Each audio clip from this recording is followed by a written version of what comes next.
ప్రభునందు ప్రియులకు ప్రభువైన యేసుక్రీస్తు నామములో నా హృదయపూర్వకమైనటువంటి వందనములు తెలియపరుస్తూ ఉన్నాను. ఈరోజు మనం ధ్యానించవలసినటువంటి దేవుని వాక్యము, మనం ధ్యానించాల్సినటువంటి దేవుని భాగ్యం ఏమిటంటే కీర్తనలు 2వ అధ్యాయము 7వ వచనములో చెప్పబడినటువంటి మాట ఏంటంటే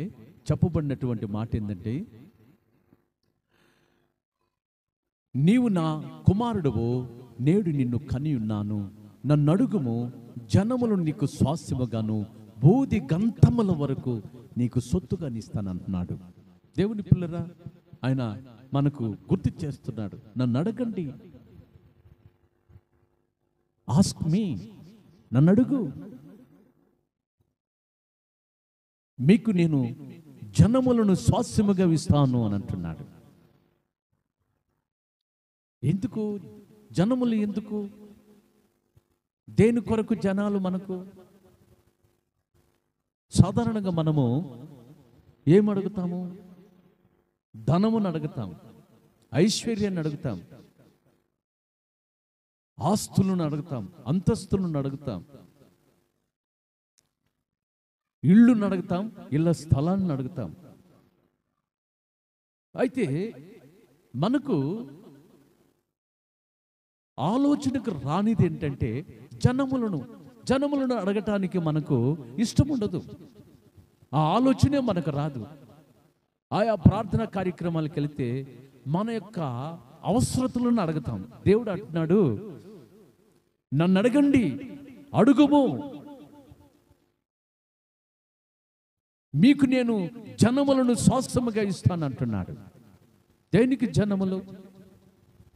నా ప్రియమైన దేవుని బిడ్డలారా, ఈరోజు మనం చూసినట్లయితే జనములను ఆయా రంగాలలో సమకూరుస్తూ ఉన్నారు.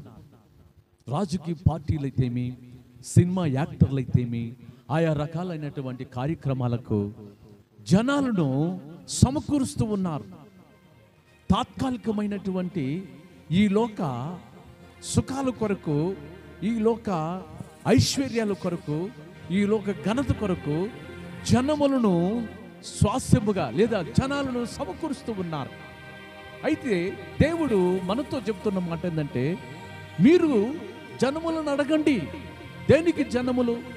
ఈరోజు మనకు జనులు ఎందుకు? మనకు దేవుని బిడ్డలారా, మనము ఎందుకు జనములను అడగాలంటే, మనము దేవునికి ఒక రాజ్యాన్ని సిద్ధపరచాలి. దేవునికి ఒక రాజ్యము మనం సంపాదించాలి.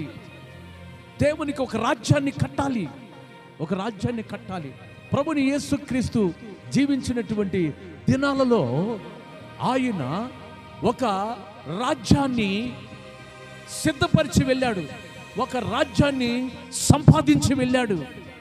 ఆ విషయాన్ని ప్రకటన గ్రంథము 5వ అధ్యాయములో మనం చూసినట్లయితే గమనించండి. ప్రకటన గ్రంథములో మనం చూసినట్లయితే 5వ అధ్యాయము, ప్రకటన గ్రంథము 5వ అధ్యాయము 9-10 వచనాల్లో, ఆ పెద్దలు, నీవు ఆ గ్రంథము తీసుకుని దాని ముద్రలను ఇప్పుటకు యోగ్యుడవు, నీవు వధింపబడిన వాడవై నీ రక్తమిచ్చి ప్రతి వంశములోను, ఆయా భాషలు మాట్లాడు వారిలోను, ప్రతి ప్రజలోను, ప్రతి జనములోను దేవుని కొరకు మనుషులను కొని మా దేవునికి వారిని ఒక రాజ్యముగాను యాజకులుగాను చేసితివి. మా దేవునికి ఒక రాజ్యముగాను యాజకులుగాను చేసితివి. కనుక ప్రభుని యేసుక్రీస్తు ఈ లోకములో జీవించినటువంటి దినాలలో ఆయన ఒక రాజ్యాన్ని దేవునికి సిద్ధపరిచాడు. ఒక యాజక సమూహాన్ని సిద్ధపరిచాడు. ఈ రోజున అదే పని నీవు చేయటానికి, ఆ పనినే నువ్వు నెరవేర్చటానికి, ఆ పనినే నువ్వు తుదముట్టించటానికి దేవుడు అంటున్నాడు, నన్ను అడుగుము.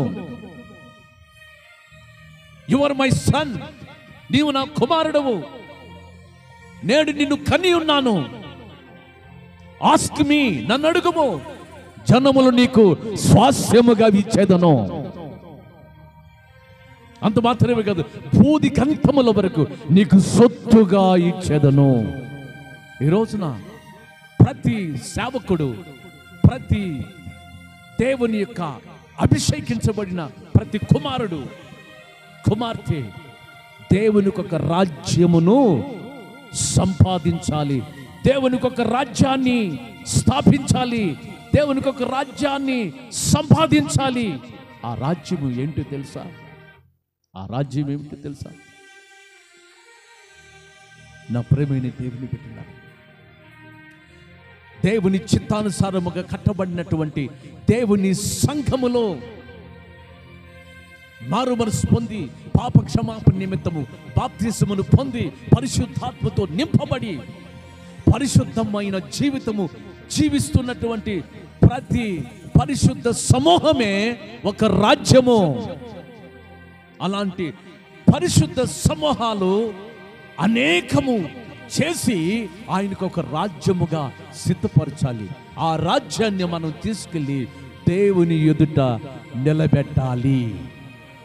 అందుకే మనము జనములను అడగాలి. దేవుడి మాటలు దీవించును గాక. ఆమేన్.